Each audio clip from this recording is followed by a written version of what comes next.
Қыз өте әдемі, ибалы, әдепті және білімді мектеп оқушысы еді. Оны бәрі мақтайтын, озат оқитын, үй шаруасына да жақсы. Анасынан басқа ешкімі жоқ. Әкесі анасы екеуін тастап кеткен. Әкесінің түрін де көрмеген. Анасының айтуынша, әкесі оны тастап өзге әйелмен басқа жерге кеткен екен. Қыздың анасы қарапайым сатушы. Балалар үйінен шыққан, қалада пәтер жалдап екеуі ғана тұрады. Қыз 11-ші сынып оқиды. Жақында грантқа оқуға түспек арманы бар. Анасы оған сый деп ұялы телефон алып берді. Қыз ортасымен тең болып қатты қуанды. Ол енді интернетке кіріп әртүрлі желілерге тіркеле бастады. Осылай күндер өтіп жатты. ұбт-ға дайындалып және ғаламторға кірумен күндер жалғасты. Қыз бір күні бір студент жігітпен ВКонтакте арқылы танысып, көп ұзамай кездесіп сырласып жүрді. Жігіт қызбен жасты. Колледжде оқиды. Сүйкімді, сұлу, бойы ұзын, өте керемет жан. Күндер зулап, жігіт қызға сезімін айтып, ұсыныс жасады. Қыз да жақсы көріп, қабыл алды. Солай екеуі жүріп жүрді. Қыздың анасы бұл туралы біліп, қызына артық кетпей жүруін ескертті. Міне, қыз мектеп бітіріп, жігіті қасынан табылды. Ақыры ұбт болды. Қыз өзіне сеніп жақсы ұпай алды. Бұған анасы мен сүйген жігіті қатты қуанды. Енді ол Алматыға оқуға тапсырды. Оған да түсті. Жаз, шілде айы.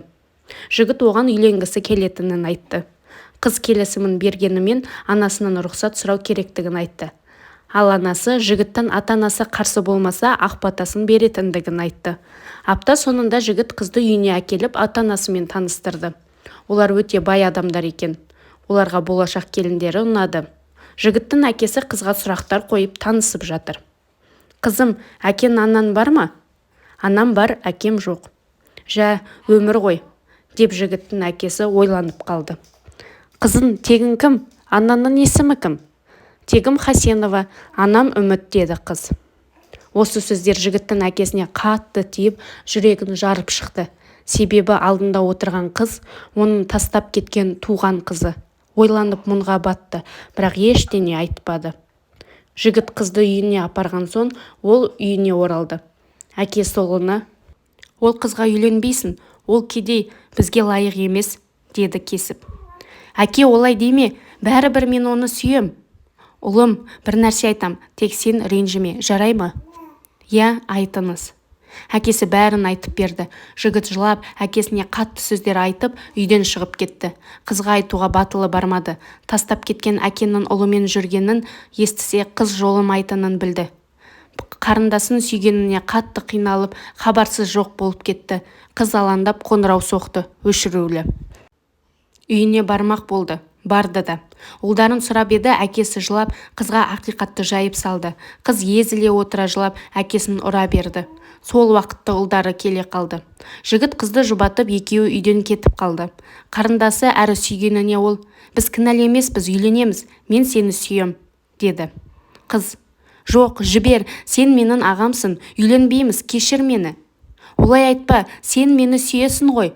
Жоқ, қазір бәрі өзгерді, енді маған жолама. Сонда мен кінәлімін бе?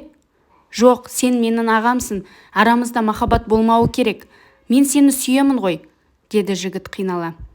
Сау бол, анама ештеңе айтпаймын, тек менен аулақ жүр, ренжіме жаным, деп қыз жылап кетіп қалды. Жігіт сезімін қанша айтса да қыз тыңдағысы келмеді. Жігіт сол күні көлік астына түсіп қайтыс болды. Жігіттің анасы қызға хабарласып, өксіп жылап тұрып, ұлынан айырылғанын айтты. Қыз одан бетер қан жылап анасымен қосыла жылады. Тас жүрек әке ұлынан айырылғанын естіп, сөйлемей мылқау боп қалды. Жігіт жерге көмілді. Қыз өзін кінәлаумен жүр. Сағынды, қайта оралмайтынына сенбейді. Тұңғиық әлемде мұнымен күн кешуде. Жігіттің қабір басынан шықпайды.